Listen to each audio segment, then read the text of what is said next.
महाराष्ट्राची कुलस्वामिनी आई तुळजाभवानी, रयतेचा राजा छत्रपती शिवाजी महाराज, भारतीय घटनेचे शिल्पकार परमपूज्य डॉक्टर बाबासाहेब आंबेडकर यांना अभिवादन करते। मंजिल से बढ़कर मंजिल की तलाश कर, मिल जाएगा अगर दरिया तो समंदर की तलाश कर। शीशा तो टूट जाता है पत्थर की चोट से, पत्थर भी टूट जाए ऐसे शीशे की तलाश कर। पत्थर भी टूट जाए ऐसे शीशे की तलाश कर। आज आपण सगळेजण इथे भाषण करायला आलेलो आहे। आपल्याला सुरुवातीला काहीच येत नव्हतं, म्हणजे लिटरली कोणीच असं एक्सपर्ट नव्हतं की इथे येऊन उभं राहील। इथे आता पण भीती वाटते, परंतु जो कॉन्फिडन्स आता सर देत आहेत किंवा आलेला आहे तो कॉन्फिडन्स पहिले नव्हता। म्हणजे जेवढं बोलता यायचं तेवढं पण बोलता येत नव्हतं। इथे उभं राहिलं की थरथर थरथर पाय कापतात। इवन आपला नंबर येणार तिथून इथपर्यंत तरी तिथेच छातीत धडधड धडधड, म्हणजे आता सर आपल्याला बोलवणार तर तिथेच छातीमध्ये धडधड धडधड सुरू व्हायची। मग इथं आलं की पूर्ण ब्लँक, जे एवढं काही म्हणजे येत होतं डोक्यामध्ये ते सुद्धा म्हणजे आठवत नाही इथे आल्यावर।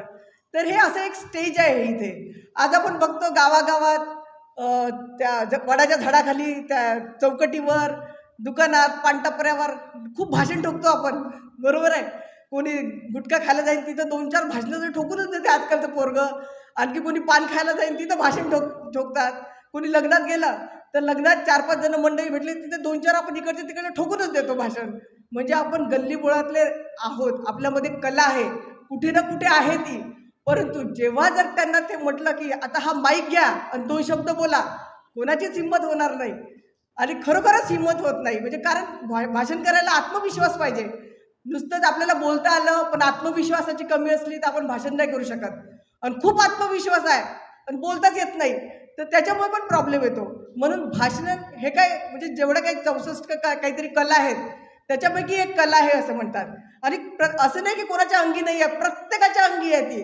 तुम्ही म्हणजे शेंबडं पोर जरी उचलून आणलं ना, त्याला 4 महिने सरांच्या हाती दिलं तर तो असा तडफदार तरुण म्हणजे भाषण करणारा होईल की त्याला विचारूच नका।